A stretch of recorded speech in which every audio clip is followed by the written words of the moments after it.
साथ जानना चाहूंगी कि जैसा कि मैं सेशन को स्टार्ट करती हूँ, क्या आप लोग एक्साइटेड हैं मेरी बात सुनने के लिए या नहीं? Are you excited? Are you excited? Are you excited? Good morning. Good morning. Good morning. Good morning. बताओ की बात है। Good morning. Good morning. Yes, that's the spirit. मेरा नाम प्रतीश ठाकुर है और मैं मुरादाबाद से बिलोंग करती हूँ और वेस्टीज मेरा पैशन है। शुरुआत में जब मैं वेस्टीज में ज्वाइन हुई थी तो मेरी समझ में कुछ नहीं आ रहा था। जैसे कि पहली बार हम प्लान सुनते हैं तो हमारे सर मैं छोटे से एग्जांपल में कह सकती हूँ कि मेरे सर ऊपर से तोते ही उड़ गए थे जब मैंने फर्स्ट टाइम प्लान सुना था कि ये क्या है, ऐसा भी हो सकता है।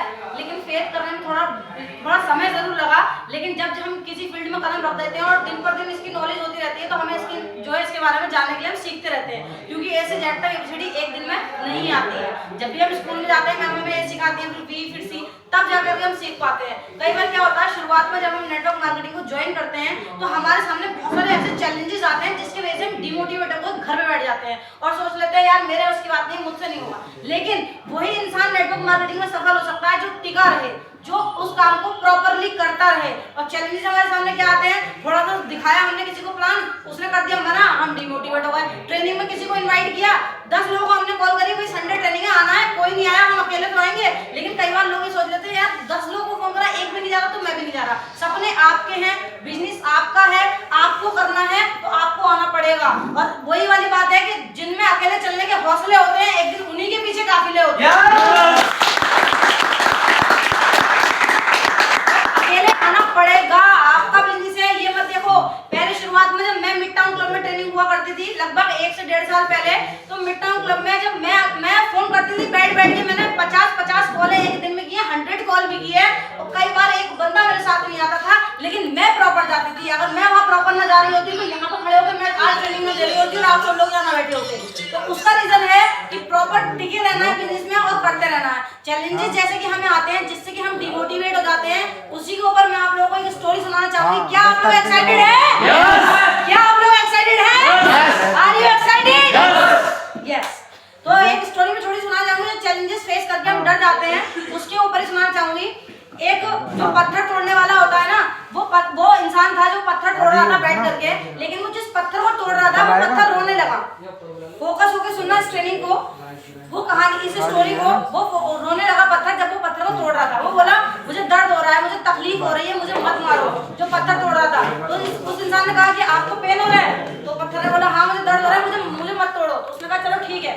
उसने उस पत्थर को तोड़ना बंद कर दिया और उस पत्थर को उठा करके साइड में रख दिया। उसने लिया दूसरा पत्थर और उसको तोड़ना शुरू कर दिया। उसका काम तो पत्थर तोड़ने का ही था ना, उसने दूसरा पत्थर जो है तोड़ना शुरू कर दिया। वो पत्थर को भी बहुत दर्द हो रहा था, बहुत दर्द हो रहा, लेकिन वो कुछ नहीं बोला। उसने बोला उस पत्थर से कि आपको दर्द नहीं हो रहा? तो उसने बोला कोई बात नहीं, मुझे दर्द हो रहा है, कोई दिक्कत नहीं है, आप अपना काम करते रहिए। वो उस पत्थर में मारता गया, मारते मारते उसने उसको एक मूर्ति का शेप दे दिया, उसने उसको एक मूर्ति का आकार बना दिया।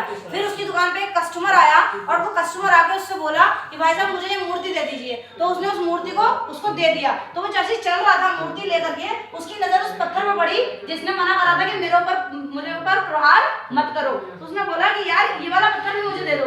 उसने बोला इस वाले पत्थर का आप क्या करोगे? तो उसने पता है क्या बोला, ये पत्थर नारियल तोड़ने के काम आएगा।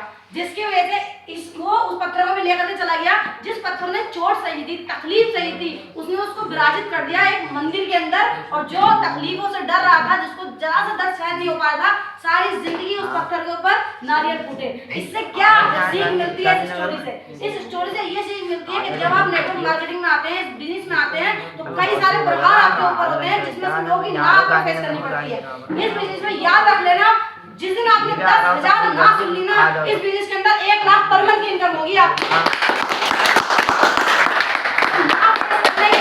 वो तकलीफें, वो चैलेंजेस जो आते हैं वो हमें फेस करने पड़ेंगे। वो जो तकलीफें, जो वो पत्थर को तोड़ रहा था, जो तकलीफ उसको मिल रही थी, जिसकी वजह से वो मूर्ति बना, वो हमें सहन करनी पड़ेगी सफलता तक जाने के लिए। अगर हम पहले ही मना कर देंगे तो नारियल नहीं फूटने जिंदगी भर। उस नारियल का नाम है जॉब, जो करनी पड़ेगी आपको जिंदगी भर। यहाँ पे बदलाव बहुत सारे ऐसे आते हैं, बहुत सारे ऐसे चैलेंजेस आते हैं जिनसे हम डर जाते हैं, उसको आगे नहीं करते। बदलाव जिंदगी में बहुत ज्यादा जरूरी है। अगर मान लो आपको वेस्टीज का कोई प्लान दिखाने के लिए आया है, तो आप जैसी जिंदगी चल रही है ना वैसे चलने देते हैं, उसमें हम चेंजेस नहीं करना चाहते। यार 8 घंटे की मेरी नौकरी है तो अच्छी खासी मैं क्यों करूं, मैं नहीं कर रहा। लेकिन साइड अगर आप कुछ नहीं करेंगे तो लॉकडाउन में आपने देखा था, अगर एक इनकम के भरोसे हम बैठे रहे और वो इनकम बंद हो जाए तो क्या होते हैं हमारे घर के हालात।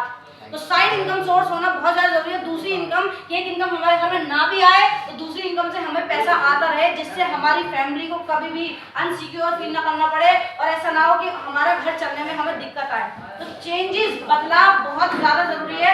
इसी बदलाव के ऊपर मैं आप लोगों को एक शायरी सुनाना चाहती हूँ। क्या आप लोग शायरी सुनना चाहते हैं? अच्छा, वो हाँ कर दिया, ना करते तब भी मैं सुनाती। सफलता सबको चाहिए लेकिन बदलाव से दुनिया डरती है। सफलता सबको चाहिए लेकिन बदलाव से दुनिया डरती है। अगर जिंदा हो तो लहरों के खिलाफ तैरो यारो, लहरों के साथ तो लाशें वहां करती हैं।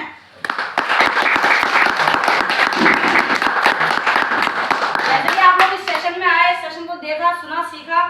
देखिए प्लेटफॉर्म इतना अच्छा है, कंपनी इतनी अच्छी है, क्योंकि कई बार हमें प्लेटफॉर्म ही नहीं मिलता कि हम मेहनत किस वे में करें। लोग कहते हैं मेहनत करो सफलता मिलेगी। अच्छा, मेहनत मैं कर रही हूँ रिक्शा चलाने में, मेहनत कोई सफलता मिलेगी? मेहनत भी सही डायरेक्शन में करनी है, सही जगह पे करनी है। अगर मेहनत मान लो हम जॉब में कर रहे हैं, दिन रात मेहनत कर रहे हैं, फायदा किसको हो रहा है? बॉस को। फायदा बॉस को हो रहा है, मेहनत हम कर रहे हैं, सारा इफेक्ट हम डाल रहे हैं। उसमें हमें क्या जॉब में क्या मांगते हैं? Experience, diploma, degree. लेकिन वेस्टीज में आपसे मांगते हैं जुनून, हौसले और आगे बढ़ने की चाह। जो वेस्टीज में आपको लेकर के आया है बंदा, वो आपका अपलाइन है, उसके साथ इस बिजनेस की शुरुआत कीजिए। ज्वाइनिंग के लिए कुछ नहीं करना, सिर्फ एक आईडी प्रूफ देना होता है, सारा प्रोसेस वो आपको बता देंगे। इतना अच्छा प्लेटफॉर्म और इतनी अच्छी कंपनी आपके साथ है। अगर आप में वाकई में कुछ करने के जज्बे हैं या आप जिंदगी में आगे बढ़ना चाहते हैं तो प्लेटफॉर्म आपके सामने है। जरूरत है सिर्फ उस पर वर्क करने की और एक डिसीजन लेने की। इस डिसीजन के साथ इसको शुरुआत कीजिए और अपनी लाइफ को चेंज कीजिए। इसी सेशन को मैं यहीं पर खत्म करती हूँ और उसके साथ उम्मीद करती हूँ कि नेक्स्ट संडे भी आप लोग आएंगे और अपने साथ कम से कम 2% लेकर के आएंगे, क्योंकि यहाँ पे जितना ज्यादा आप सिखाओगे दूसरों को, ये बिजनेस है हेल्प सिस्टम। कुछ लोग बोलते हैं चेंज सिस्टम है, व्यापार जोड़ने वाला है, लेकिन मेरा मानना है हेल्प सिस्टम है। अगर आपके बताने से किसी के घर में रोजगार उत्पन्न हो रहा है, पैसा आ रहा है किसी घर में, तो आप उसकी मदद कर रहे हैं, आप उसकी हेल्प कर रहे हैं। तो ये बिजनेस हेल्प का है। आप अगली बार 2 लोगों को अपने आप कम से कम हेल्प के लिए लेकर के आएंगे। जितनी ज्यादा आप ट्रेनिंग और मीटिंग्स को अटेंड करेंगे उतना ज्यादा आप इस बिजनेस में सीखेंगे, क्योंकि सीख कर एरोप्लेन भी उड़ाया जा सकता है और बिना सीखे हमसे साइकिल भी नहीं चलेगी।